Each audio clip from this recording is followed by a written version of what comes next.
topics and opinions expressed in the following show are solely those of the host and their guests and not those of W4CY Radio, its employees, or affiliates. We make no recommendations or endorsements for radio show programs, services, or products mentioned on air or on our web. No liability, explicit or implied, shall be extended to W4CY Radio or its employees or affiliates. Any questions or comments should be directed to those show hosts. Thank you for choosing W4CY Radio.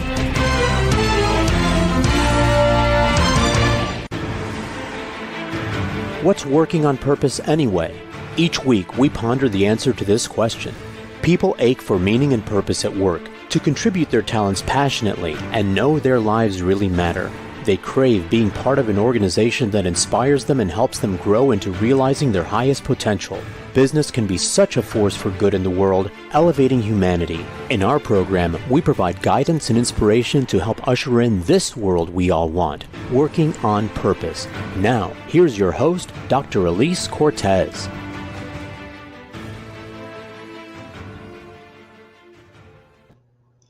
Welcome back to the Working on Purpose program. Thanks for tuning in again this week. I'm your host, Dr. Elise Cortez, joining you live from Dallas, which is home base for me. If you don't know me yet, I'm a management consultant specializing in meaning and purpose, organizational logotherapist, inspirational speaker, social scientist, and author. My team and I help companies discover and articulate their purpose to embed it into their culture and operations. We work with forward-thinking or forward-reaching organizations to develop inspirational leaders who create cultures where people actually want to come to work and do their best. And we provide programs like the Grab Your Gusto that enable individual team members to discover and unleash their passion and purpose at work to catalyze fulfillment, engagement, and productivity. You can learn more about us and how we can work together at elisecortez.com. With us today is Dr. Ranjay Gulati. He's a professor at Harvard Business School and an expert on leadership, strategy, and organizational growth. Until recently, he chaired the Advanced Management Program, the school's flagship senior leader executive program. He has authored 7 books, including Deep Purpose, the heart and soul of high-performance companies, which we'll be talking about in today's program. He joins us today from Boston. Dr. Gulati, welcome to Working on Purpose. Thank you, Dr. Cortez. It's a pleasure to be here with you today, and I'm delighted to have a chance to talk to you and your listeners. Thank you. Well, as you know, as we spoke before we got on air, I absolutely loved your gorgeous book. I read it, of course, as I'm prone to do, cover to cover. I take copious notes, and I learned from you. So I'm really excited to share this really astounding work with our listeners and viewers across the world. So let's start with the superficiality piece, shall we? Right. One of the things that you say so well in your book is you talk about purpose, and of course I add in the meaning piece for that matter, are entirely overly and improperly used. And you said that most leaders think of purpose functionally or instrumentally, regarding it as a tool they can wield. Just say more about that. So I think, first of all, I was dying to have a one-word title of my book. It seemed somehow to be the right thing to do, right? Mm-hmm. And I wanted to call it purpose. But the more I wrote this book, the more I researched it, and I went through 18 companies and almost 250 individuals, I discovered that I couldn't call it purpose because there was such a misunderstanding and misuse of the word purpose. I myself was confused, to be honest with you. If you told me 5 years ago, Ranjay, you're going to write a book on deep purpose or purpose, I would have told you, you're crazy. No way. To me, purpose was mission statements, wallpaper. You kind of put it out there and you forgot about it. You didn't do much with it. And so, you once in a while parade it. You show it to investors, or you have your annual report, or in some motivational speech, you pull it out there, you put it on the walls. It's like, it's decoration. Mm-hmm. And that, to me, then I realized that I had to get to deep purpose, I had to work my way through superficial purpose first. Mm-hmm. And even superficial purpose came in many flavors. So I had all these people saying, oh yeah, we're purpose driven. And I would say, like, well, show me how. And it was really confusing for me, at least, because I saw a number of instances where on face value, they looked purpose driven. The more you probe, though, you discovered it wasn't. Yeah. And I think the sad part, though, is they don't get any of the benefits of having a purpose statement. And then it's a self-fulfilling prophecy. Because then you say, well, it's a useless thing anyway. And that's why I say they use it instrumentally, because they think it is a management tool, but more like tokenism than anything else. Hmm. Well, I like your definition much, much better. So we will be reading from some of your book because it's just so beautifully written. But I really appreciate that the way you contrast that. What you refer to as deep purpose leaders think of purpose as something more fundamental, an existential statement that expresses the firm's very reason for being. Rather than simply pursuing a purpose, these leaders project it faithfully out onto the world. And in their hands, purpose serves as an organizing principle that shapes decision making and binds stakeholders to one another. That sounds much better to me. Well, thank you for that. But I'll shout out. But I will say one thing is, as I even reflect on that, I feel I didn't clearly unpack two very key ideas that are kind of blended in there into one. The first is, and that's on the cover of the book. By the way, finding a cover for a book that is called A Purpose is impossible. Trust me, I understand. Purpose. So that visual in there is very deliberate. Hmm. A compass. I saw that. I thought the same thing before we got on air. Yeah. That so the first way in which people use purpose is as an orienting system. It's a way that orients where we are. It forces us to ask the question, why do we exist? Through the why, you are able to sharpen your strategic positioning about where do we want to play, where do we not want to play, what markets do we want to serve, which stakeholders do we want to support, how are we thinking about our business in a multi-stakeholder world we're in today. It just forces clarity, and in stormy waters, it gives you orientation the way a compass does for Yeah. ancient mariners onwards. The second part, though, which is very distinct, is purpose as an operating system. Hmm. And the idea here is that purpose is a way in which things get done, meaning how employees relate to the organization, how your suppliers relate to the organization. It's the system we are using to connect with each other. Now, the classical system of organizing, which has been unfortunately dominated by an economic perspective, which is that the firm is a nexus of contracts, Mm. right? Everyone is contractually engaged with the organization. So I'm in a contract with you. You pay me and I give you my time. So it's all about contracting my time. And you create what I would call a very inert, alienated organizations when we do Yep. that. Hmm.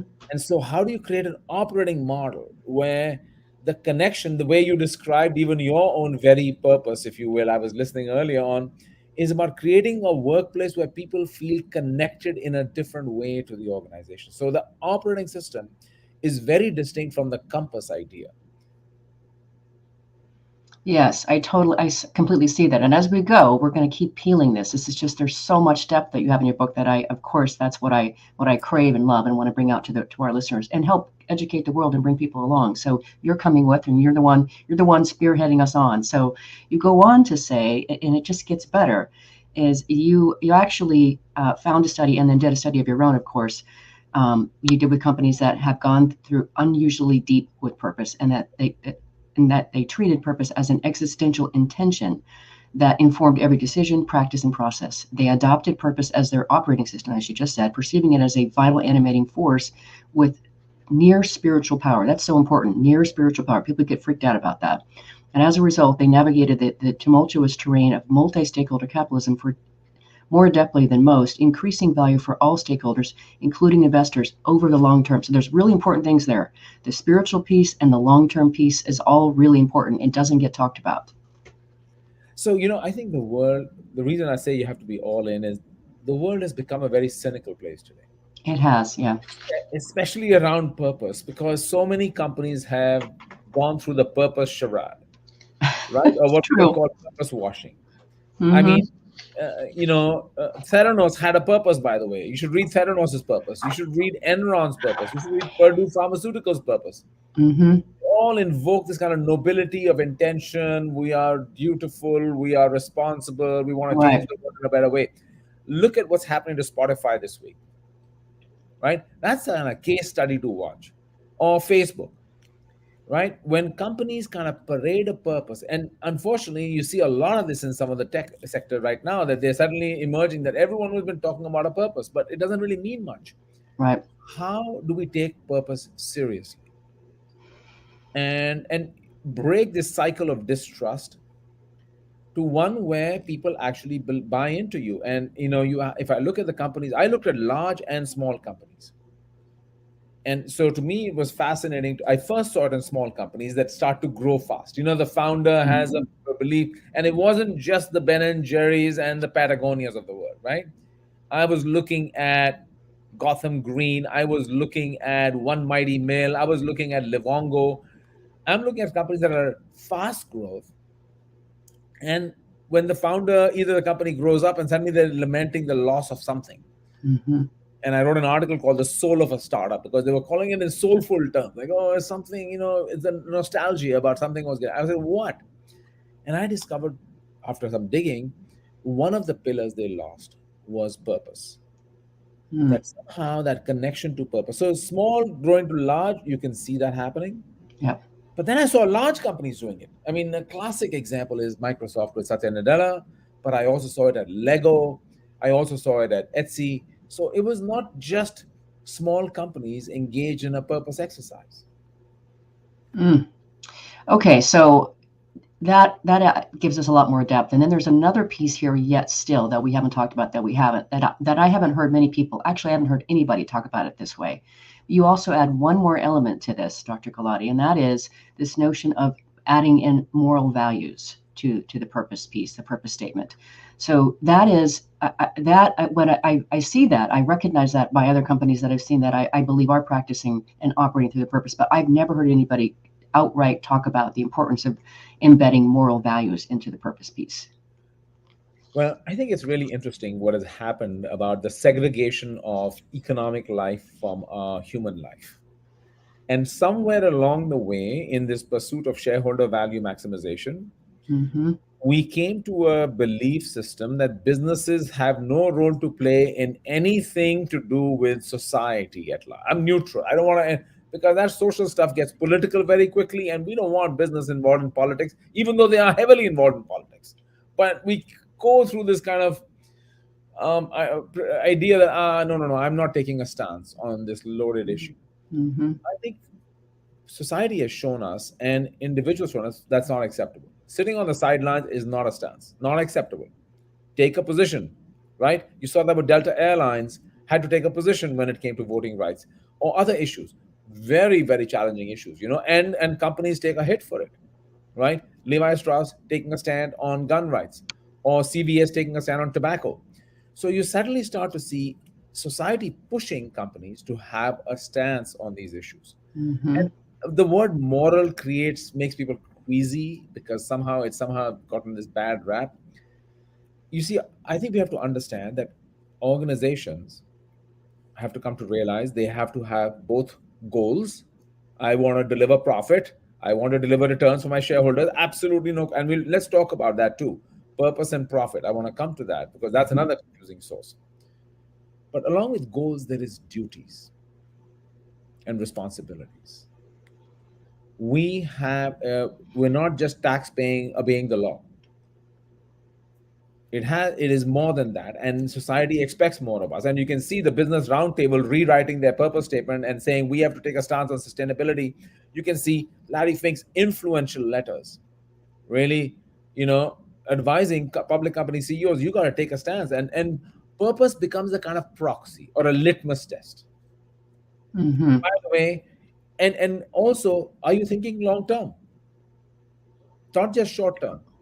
Or just by the quarter, yeah. Yeah. So how do you bring all these ideas together? My goals, my duties, my long-term vision, my short-term vision. How do I deal with other stakeholders in my community and society? All this gets kind of wrapped around into this purpose idea.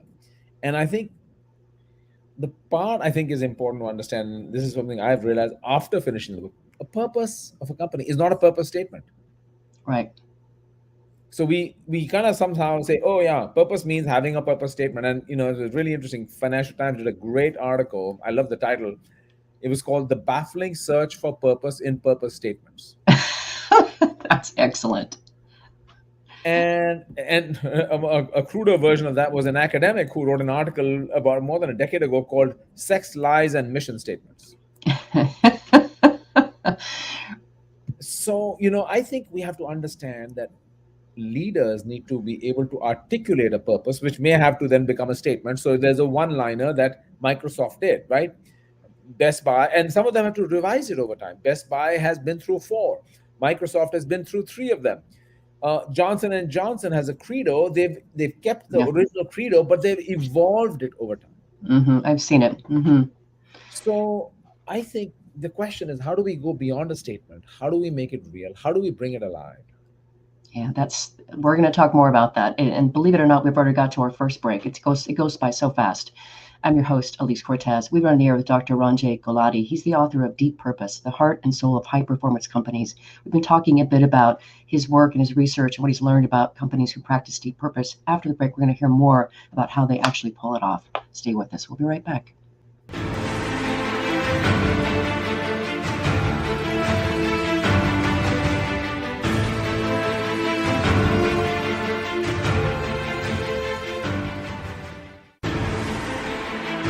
Dr. Elise Cortez is a management consultant specializing in meaning and purpose, an inspirational speaker and author. She helps companies visioneer for greater purpose among stakeholders and develop purpose-inspired leadership and meaning-infused cultures that elevate fulfillment, performance, and commitment within the workforce. To learn more or to invite Elise to speak to your organization, please visit her at elisecortez.com. Let's talk about how to get your employees working on purpose.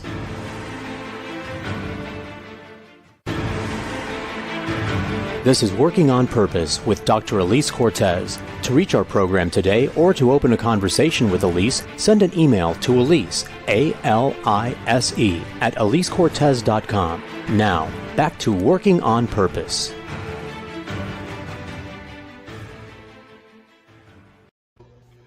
Thanks for staying with us and welcome back to the program. If you're just joining us, my guest today is Dr. Ranjay Gulati. He's the professor at Harvard Business School and an expert in leadership, strategy, and organizational growth. He's the author of Deep Purpose, the Heart and Soul of High Performance Companies. I'm your host, Dr. Elise Cortez. So what I talked about, now we have to talk about how we operate with this stuff. So one of the things that you talk about in your book that I, again, have not heard anybody address is the notion of how you handle trade-offs when you're working from purpose. So you talk about, as you forge trade-offs, communicate them by explaining how they connect to and support the purpose. Being explicit builds cohesion, giving meaning to the sacrifices stakeholders are making, and further reinforcing the field of meaning emanating from the purpose, which is just gorgeous, Ranjay. It's just gorgeous.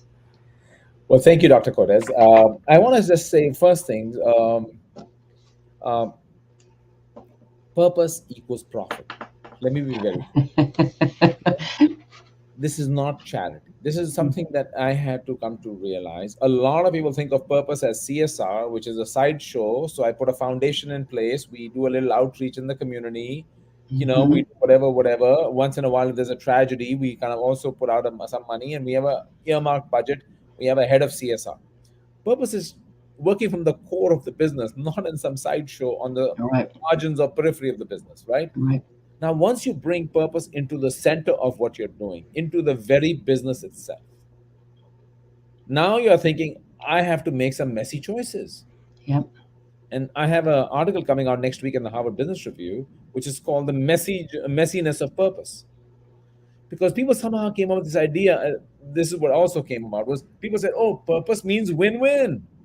I win and you win. Everybody wins. And some people have gotten really offended by this win-win notion, because they have come to this notion that purpose is win-win means businesses only do good things when they make money doing them. So show me the money and I'm happy to write you a check. Is there a brand value in it for me? Is there something in it for me? So I'm only going to play in that sweet spot where social benefit and commercial benefit intersect. And I found and I'm reacting. And a lot of it is, think about individuals right now. Some people who are purposeless, if I may say so, are people or don't have one yet. We tend to go through life reacting to the circumstances coming at us. We make choices based on expeditious, kind of short-term, immediate thinking. Do I go left? Do I go right? Am I going to eat Chinese or Italian today? So I'm kind of like, I'm making my choices. When we have a purpose, we become much more proactive. And when we communicate that purpose, other people in our orbit understand us better. And then if we use purpose as a compass, when we make trade-offs and choices, it allows us to be very clear. Look, I'm sorry I can't help you, but I gotta explain to you, this is my purpose right now, is to do this. And I can't do anything else for you right now. I learned this actually in an interesting way. One of the companies I looked at was a company called Orsted. And Orsted is a company that completely reinvented itself as a green energy company in a little more than a decade. Hmm. And the chairman said to me, he said, purpose allowed us to make demands of our stakeholders.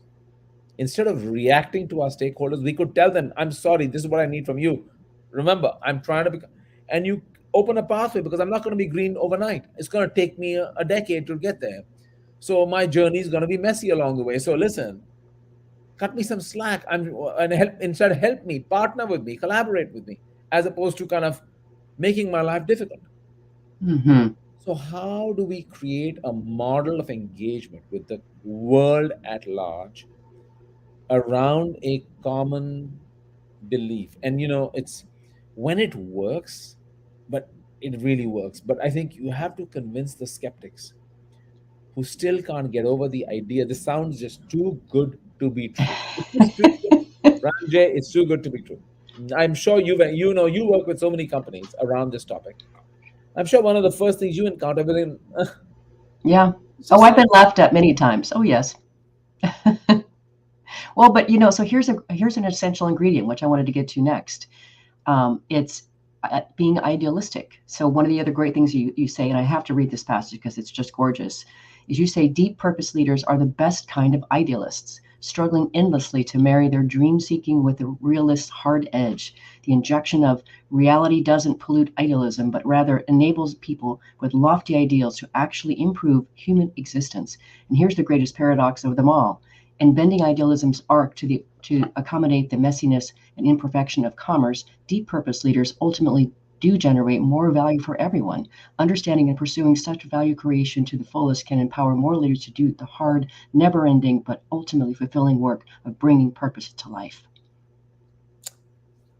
Yeah. So, I have to say that I was so fortunate in this inquiry to encounter some extraordinary leaders, and extraordinary leaders. And I think for me, that was really profound, because found that there is a different way into lead, Mm-hmm. a different way to imagine our organizations. And I want to come to the Great Resignation in a second with you as well. Mm-hmm. But I mean, I met John Olinto. John Olinto is the founder of One Mighty Mill, which is a flour mill that is trying to really reimagine how we even source flour, how we process flour, how we then produce flour-based products that are healthy, good for us, and not causing all kinds of other side effects. And at the same time, how are we going to be embedded in our community? How do we provide food for the schools in our neighborhood, which are not so fortunate? How do we create a member and locating where we do? And that was not his first venture, right? He had a first one. He founded Be Dot Good. So he did Be Good and this. I mean, I wouldn't have met him otherwise. Or Satya Nadella, Microsoft, Mm-hmm. extra, and each of them talks about their personal journey into this topic. They talk about where they came from. Because if you understand their own personal story, you understand what they're doing and why. Satya says that, a defining moment for him was his son, who was born with cerebral palsy. And it forced him to develop a deep sense of empathy and understanding of the world, right?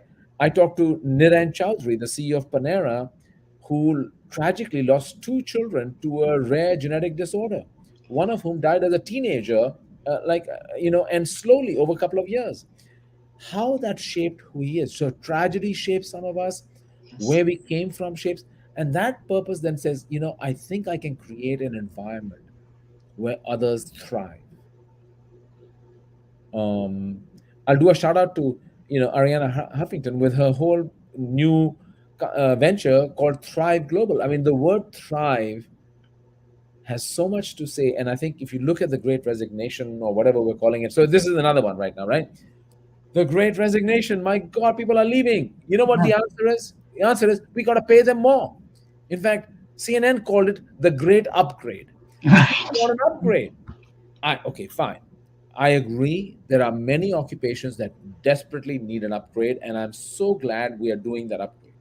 But I think people want more than money. I think I it's not completely agree. Yeah, completely agree. money for sure. Everyone wants to get paid, but we're not human beings. We're not coin operated monkeys. Put a coin in me and I'll do a dance for you. We have other aspirations too. And I think in COVID, we've all come encountered death, illness, fear in a very, very close way.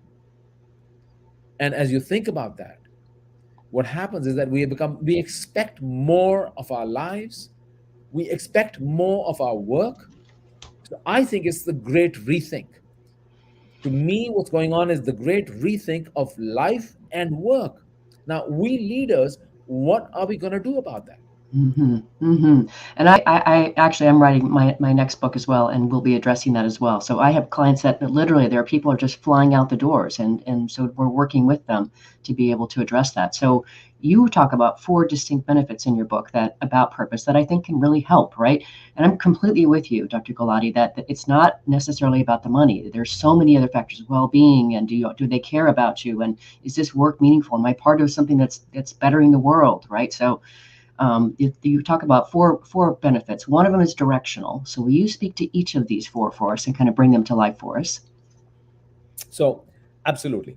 And Dr. Cortez, I'm so glad that you and I are observing similar dynamics over here, so Mm-hmm. that people will recognize this. So I talked about the four benefits because of this purpose-profit connection.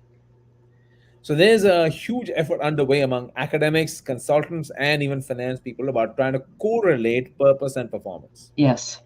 Can purpose explain 10-year, 5-year total shareholder return? Can it correlate to growth and patenting or something or the other? And even how do you measure purpose in the first place? That's a pretty messy endeavor to begin with. I'm part of that effort. So I'm involved in a project where we're going to have large sample data on this topic.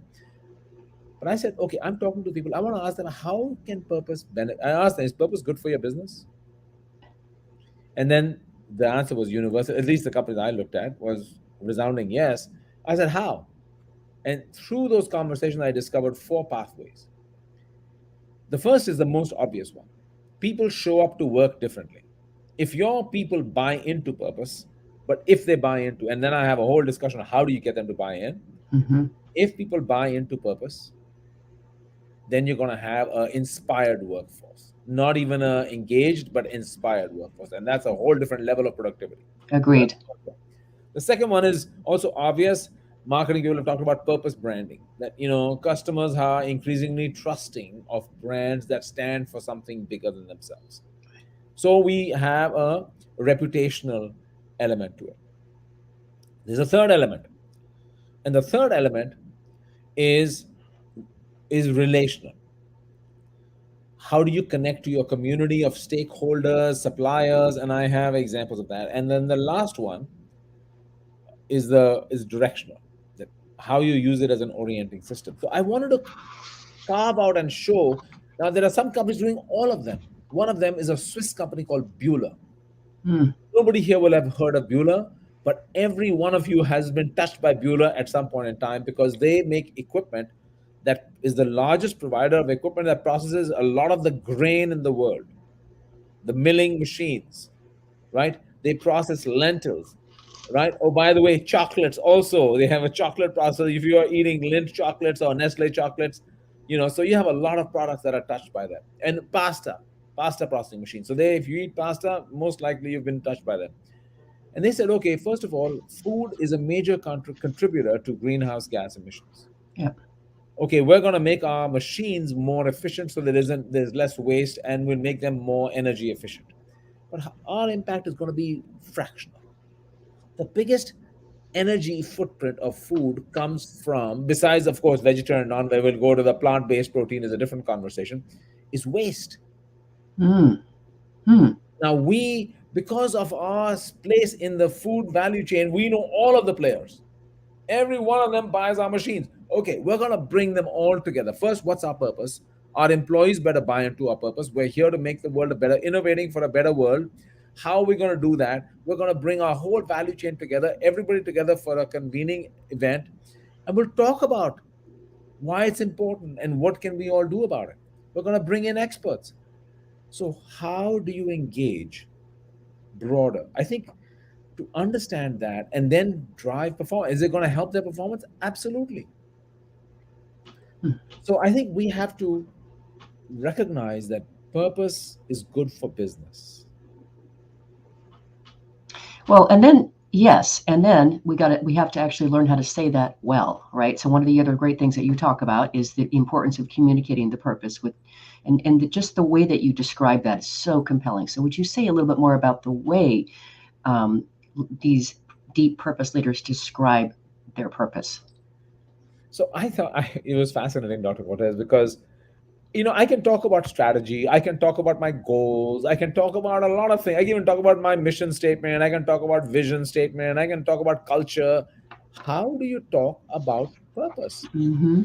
Especially further down in the organization. And Mm-hmm. there's data showing there's an exponential decay in purpose understanding in organizations, done by a colleague of mine, George Serafim, as well as by McKinsey, showing this exponential decay in organizations when it comes to purpose. And so you say, okay, what's the leader's job? How are you going to communicate this? Because people, I told you, are cynical, saying, oh God, another one of those slogans. And usually, you want a purpose statement that is expansive and ambitious and as aspirational, but at the same time, the more inspiring it is, the less concrete it is. Mm-hmm. It's So true. how do you connect inspiring, expansive with concrete? And I found that the masterful leaders are amazing communicators. And they do it through storytelling. Mm-hmm. They understand what we academics like to call a narrative, right? So they build a narrative, they build a story, and they lay it out as a story in their personal story. So, if you read an article by Indra Nui in the Harvard Business Review last year, where she talks about what she did at Pepsi. Yeah. She tells it as a story, like about her story and how growing up as a child, there was no water in the house and her mother had to get up at 3 a.m. to get one bucket for each child. So everyone had one bucket of water. And what does that mean? Growing up means that we have to really think about water conservation, especially in water scarce regions. And one of the biggest consumers of water is companies like Pepsi. So how do we need to think about the environment, about community? What is the role we play? That's a self story. Then it's like we as a collective, we need to do something about it. And one of the leaders at Pepsi at the time was Frank Cooper. And Frank told me, he said, it was complete surround sound performance. So I think you have to understand how we engage with our community. And purpose is good for business, but how you communicate it down, because people have to buy it. Now, even then, I have to say, Dr. Cortez, I thought I had it cracked. They told a good story. But I then discovered another wrinkle to this, which was surprising to me. And I was a little confused at first. A lot of them would make their employees start to do exercises about asking about their own personal life purpose. Another leader that I got to know was Matt Breitfelder, who was at BlackRock at the time, and now he's the head of HR at Apollo. And Matt had this exercise rolled out where everyone had to think about their personal purpose. Mm-hmm. And I saw this actually also at Microsoft. Yes, you might have got in the book. Mm-hmm. Yes. And then I saw it at KPMG, where they asked every employee to write out, why do I come to work? And I was like, why are they doing that? Talk about company stuff. They said, and Matt explained it beautifully to me. He said, people will only resonate with a company purpose when they themselves feel a purpose in their own lives. Mm-hmm. Yes. Unlock. Oh, I'm not going to let you go. You know that, right? We've got to grab a quick break, but I am not letting you go. You can run, but you can't hide. I'm very fast on my feet. I'm your host, Dr. Elise Cortez. We're on the air with Dr. Ranjay Gulati. He's the author of Deep Purpose, the heart and soul of high-performance companies. We've been talking about the gist of his book and his work. After the break, we're going to talk more about how to treat those human beings that are inside the organization, powering the purpose. Stay with us. We'll be right back.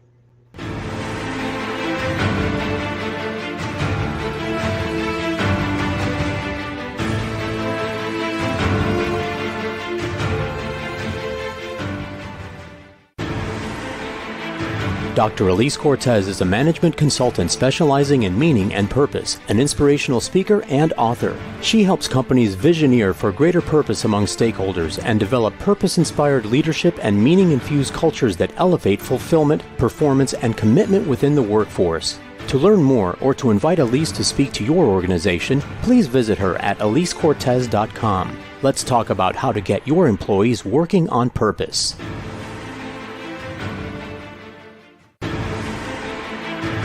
This is Working on Purpose with Dr. Elise Cortez. To reach our program today or to open a conversation with Elise, send an email to Elise, A-L-I-S-E, at elisecortez.com. Now, back to Working on Purpose.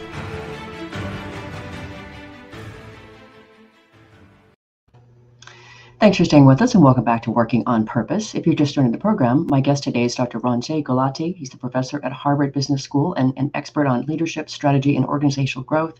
He's the author of Deep Purpose, the Heart and Soul of High Performance Companies. I'm your host, Dr. Elise Cortez. So part of the reason that I am so attracted to this field, Dr. Gulati, is that to me, the pursuit is so aspirational, right? It really calls us to be our best when we go down this purpose path. And so it's really hard work, right? This is not for the faint of heart. And one of the things that you talk about in your book that I think is really critical is you talk about how deep purpose leaders bind organizational purpose to team members' personal growth and development, and just how riveted they are on celebrating the uniqueness of each human being and elevating that. It's beautiful the way you talk about that. So will you give us more depth into that view on how purpose leaders are helping steward the growth of their employees? So, I have to say, Kathleen Hogan, the CHRO of Microsoft, said it really well. She describes it as the following. She says, you don't really work for Microsoft until Microsoft works for you. Oh.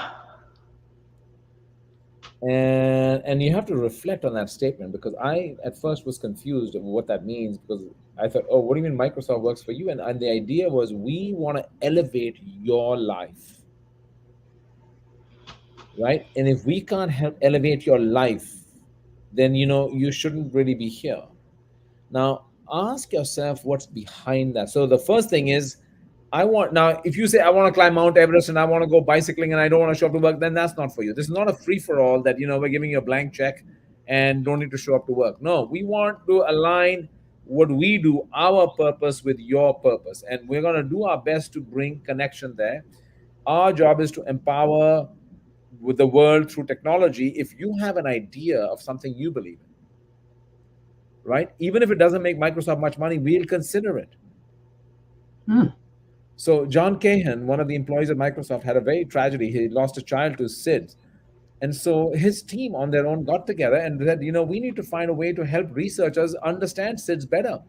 And they found that the data for it was fragmented all over the world. They used, of course, Microsoft Azure, and they were going to bring all the data together, put it out there in public source to the Children's Hospital in Seattle, and said, researchers, here is the data to help you. Now, that was a pure, I would say, social project. But they also help employees discover commercial projects that are connected to their personal being, right? And how do you do that? So it's about finding commercial and social and the intersection of the two. Now, Satya would be kidding you when he said that. He said himself, he said, I'm not kidding, that shareholders matter. We can only do these things if we are also delivering for shareholders. Right. So I want to go back to this confusion that purpose somehow means I am not making money because I'm so busy doing social stuff, because my purpose is to make the world better. I think it's also about human aspiration. Mm-hmm. I firmly believe now, and I really feel that the one positive outcome of COVID is it's elevated our expectations of life. Yes. Oh, yes. And in that process, and life includes work.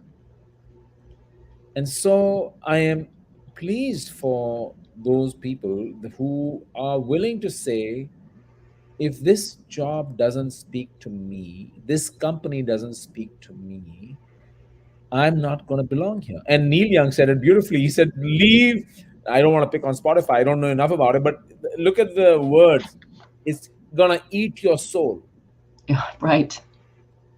So, you start to see people making those kinds of statements, right? Saying that, hey, you should expect more out of the place you work. And you better feel that personal connect. How do I feel a sense of pride of where I work?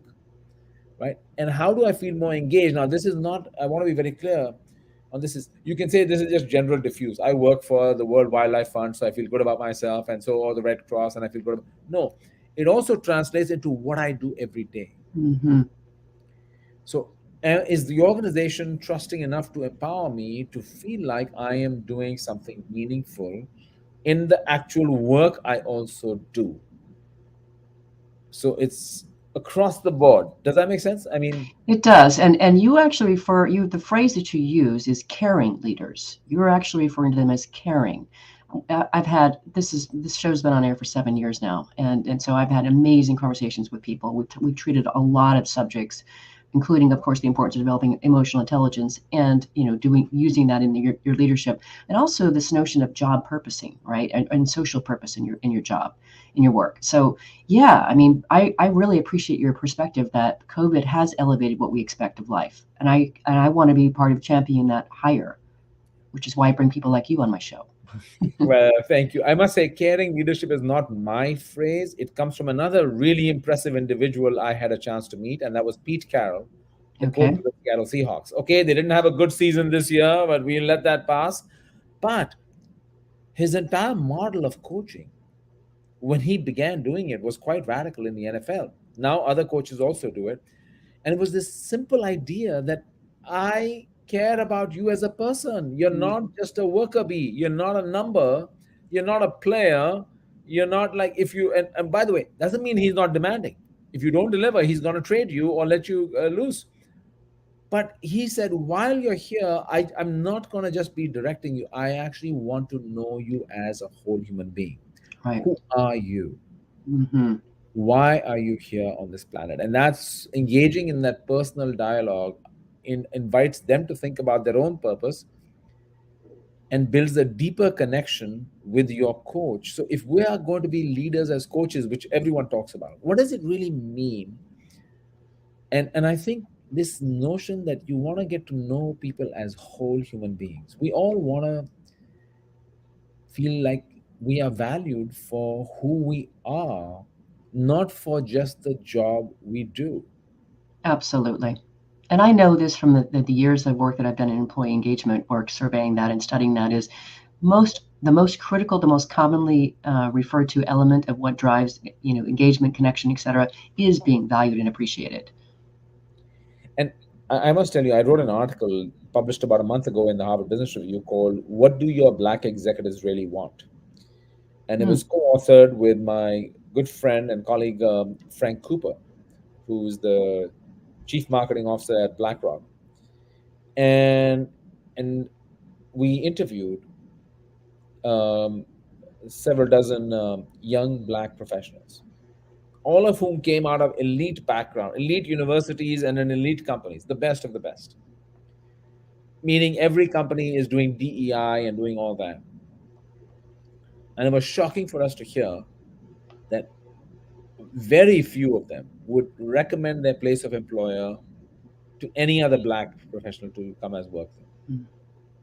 And one of the themes, there were several we talked about, and I hope you'll read it, I would love was to read it. was this idea around caring.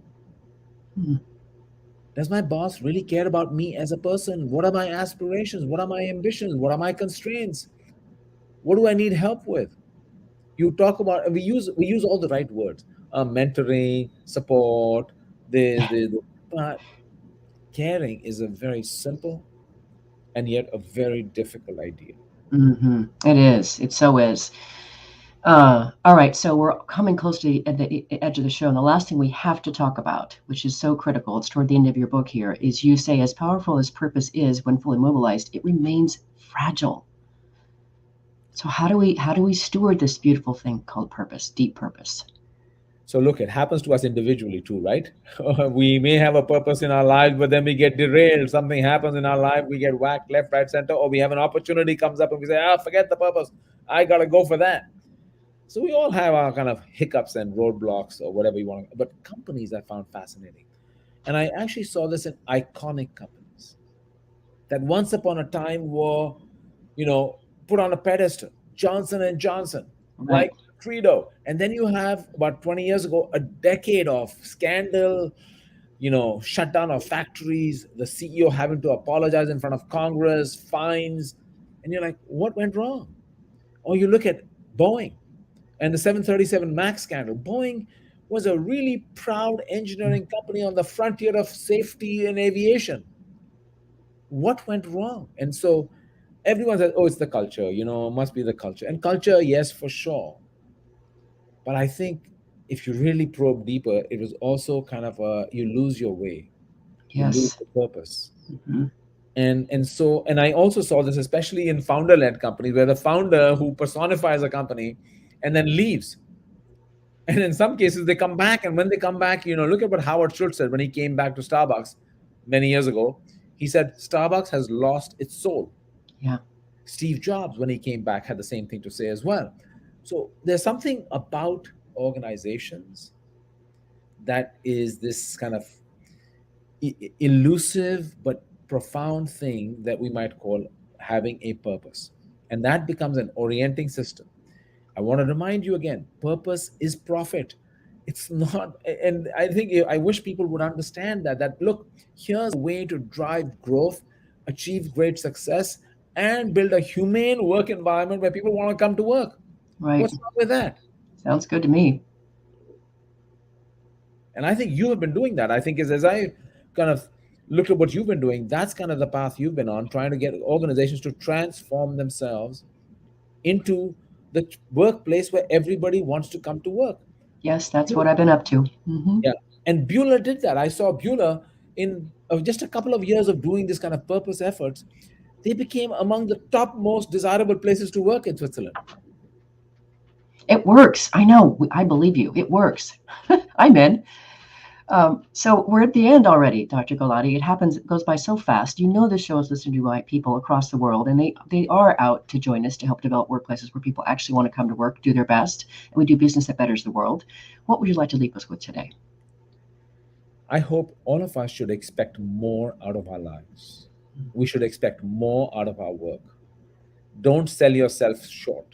As one young person I interviewed, who's a deep purpose leader, said to me, I had to ask myself, what is my time worth? And the moment I did the math and I said to myself, that's crazy, I'm selling myself short. And then she said, what's the right number? And she said, there is no number. How do I, allow myself to aspire to make a difference in the world, have an impact, and of course, be paid well? So I'm not saying it's not about getting paid. Practical idealism. How can we reconcile those things in our lives? And I hope we expect more out of our jobs, more out of our lives, and use purpose as the way into it. Smashing way to finish, Dr. Gulati. I thank you so much for joining me. You are a gift to the world. Well, so nice of you to say. Thank you. I'm really grateful for the opportunity to share my ideas here.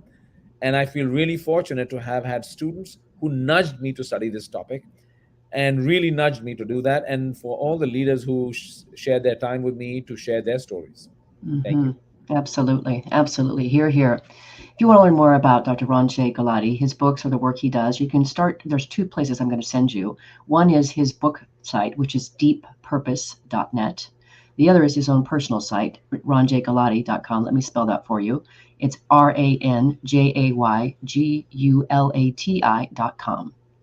Last week, if you missed the live show, you can always catch a re-recorded podcast. We were on there with Dr. Nathaniel Zinsser talking about his book, The Confident Mind, a battle-tested guide to unshakable performance. Next week, we'll be on there with Lori Van talking about the real problems of burnout in the workplace and how many employees in this period of the Great Resignation are looking for companies to work for who will honor their well-being. See you there. Remember that work is at least a third of our life, so let's work on purpose. We hope you've enjoyed this week's program. Be sure to tune into Working on Purpose, featuring your host, Dr. Elise Cortez, each week on W4CY. Together, we'll create a world where business operates conscientiously, leadership inspires impassioned performance, and employees are fulfilled in work that provides the meaning and purpose they crave. See you there. Let's work on purpose.